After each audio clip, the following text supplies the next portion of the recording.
Yes, it is sure to be epic as we get ready for UFC 283. As we mentioned, the main card, it is stacked. All eyes on the light heavyweight title. Former light heavyweight champion, number 2 ranked Glover Teixeira, facing number 7 Jamal Hill for that vacant UFC light heavyweight title. Teixeira became the oldest first-time champion in UFC history at the age of 42 when he captured that title at UFC 267. That's all the way back in October of 2021, but lost the title at UFC 275 last June. It's all going down on Saturday night. Trust us, you do not want to miss it.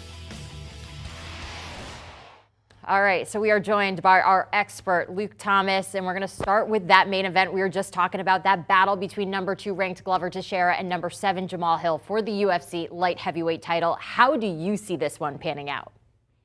You know, in the modern era of mixed martial arts, where you have very complete games versus very complete games, and so subtleties really matter, I wouldn't want to say that that's not necessarily in play here, but probably not. This is actually kind of striker versus grappler. It used to be the case that you would get a much more well-rounded game from Glover Teixeira. He could do both, but as you indicated, he's long in the tooth, well north of 40 at this point, which is rare, not merely for light heavyweight, but for MMA more generally, even though he has been to very lofty heights. His ability to take a shot has been badly compromised. However, he is excellent at takedowns, excellent timing. He can guard pass. He is a black belt in jiu-jitsu, and he has devastating ground and pound. By contrast, Jamal Hill, much younger, not really a dynamic force on the ground, much more defensively oriented, but on the feet, that is where he shines. Fast, hand speed, devastating knockout power, and he's also been kind of battle-tested up to this point as well. However, statistically speaking, Jamal Hill gives up a lot of takedowns per 15 minutes, over 3, meaning he's good for 1 a round. Against a guy like Glover Teixeira, that could be a huge problem. On the other hand, if Jamal Hill is able to land a big shot early, it's really hard to see necessarily if a guy like Glover can recover from that, just given where he is as an athlete, as a man, again, plus 40. So real striker versus grappler kind of contest for the UFC light heavyweight title on Saturday.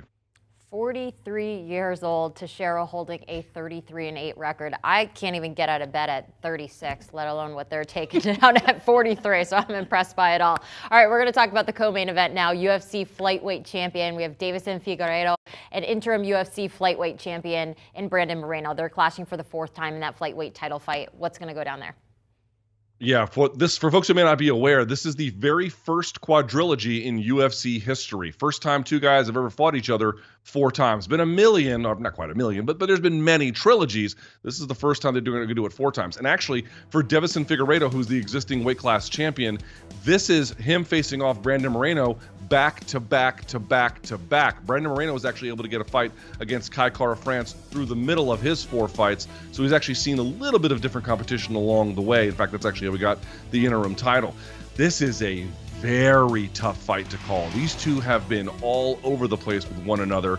They have seen every inch of their game, every ounce of it. It really comes down to sort of the things that, and sometimes may not necessarily matter the most, or at least are a little bit pedestrian given the historical stakes here. By that I mean, Figueiredo cuts an absolute metric ton of weight to make this. And in fact, in all the fights you've seen, especially in the 3rd one, even though he won that, because he cuts so much weight, his chin is kind of compromised, and the punches from Moreno were having a bit of an effect. Again, he got the decision, but still, it was a little bit dicey in certain parts. Also, he is a dynamic back taker and has a thunderous punch for 125 pounds. On the other side of the equation, Brandon Moreno, good scrambler, high output, very good durability. He has good punching power too. In the first fight in the main event, I kind of lean toward the Brazilian because remember, they're going to be back in Brazil. Jamal Hill has fought most of his fights inside of the Apex, which is a very quiet facility in Las Vegas. I'm not sure he's going to be used to the Brazilian crowd, which literally chants to all non-Brazilians, you're going to die. They actually do that. That's a real thing they all do down there. So that's going to be something. But in the co-main event, I just don't really know. It's a bit of a coin flip. So what I'll say is, gun to my head, I'm going to go with another Brazilian here, Deiveson Figueiredo, but this one is super, super close. The difference is in the 3rd fight, he was able to slow things down a little bit, not get into these extended scrambles, and that kind of denied the offense from really getting the oxygen it needed for Brandon Moreno. Can he make the adjustment? Hard to say. His coach had to leave him due to this betting scandal, James Krause, so Moreno has had a lot of turmoil. let's lean towards the Brazilian here, maybe just a little bit. Yeah, you talk about how intense it is in Brazil, the first time that they're fighting in Brazil since March 2020, and it just seems like that environment must be very stressful to walk into. All right, now the welterweight bout. We have number 5, Gilbert Burns, going to battle against number 12, Neil Magny. Now, Burns not happy about getting jumped in the rankings. Take a listen to this.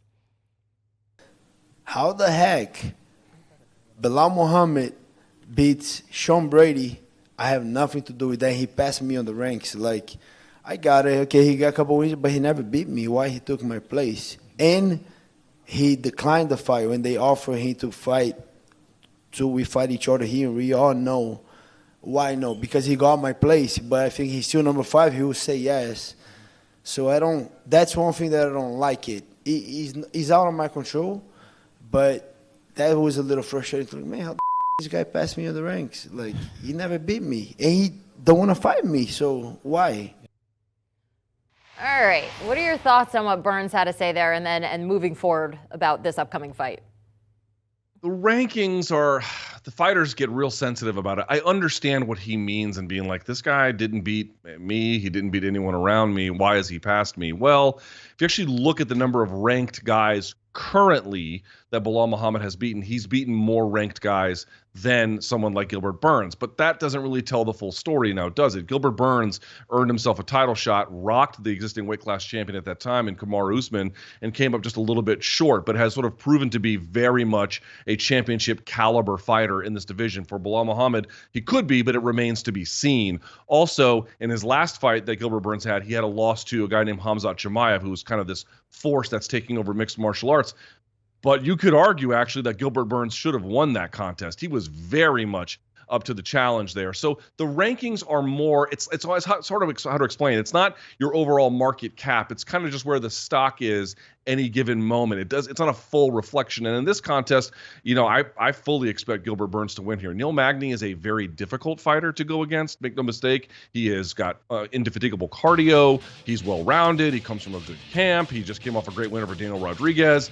But let me just warn you, Gilbert Burns is the real deal Holyfield. You can see here on the highlights, not only can he strike, he has a world championship in Brazilian Jiu-Jitsu in the black belt division. This is not some blue or purple belt who kind of got a Fugazi title. No, he won it at the highest level multiple times. Most people in the UFC can't even sniff the level of Jiu-Jitsu that this guy has in his back pocket. That's going to be a huge problem for Magny. Plus, he can wrestle. Plus, he can strike. Plus, he's battle-tested. He's heavily favored to win. I would be shocked if Gilbert Burns doesn't get his hand raised.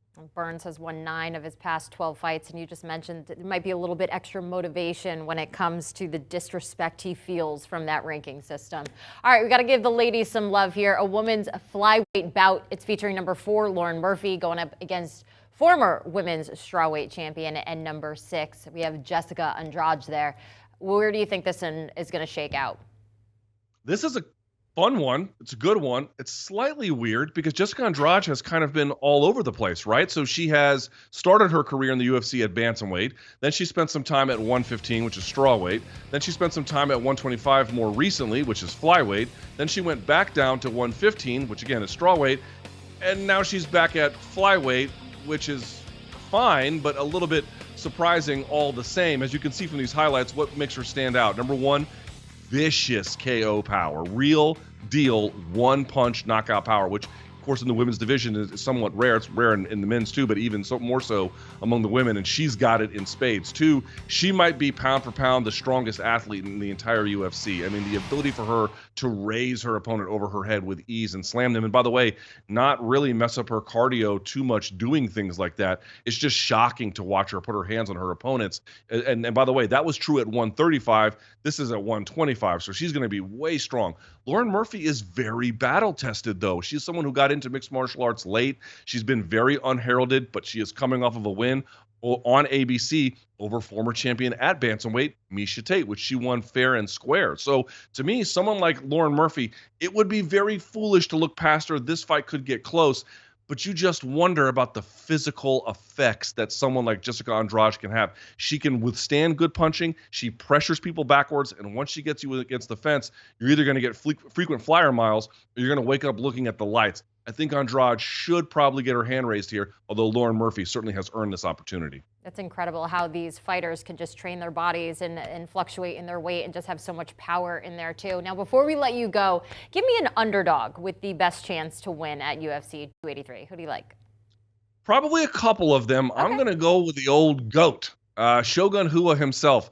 I mean, I can't believe that there are guys who are my age. Look at me. Look at me. There are guys my age fighting in the Ultimate Fighting Championship. You're just like, why? What are you doing? Take a break, go to the beach, do something else. But no, they want to be out there. Here's the thing with Shogun, one of the best champions in UFC history. He won a tournament in 2005 called the Pride Middleweight Grand Prix, which was basically a light heavyweight tournament.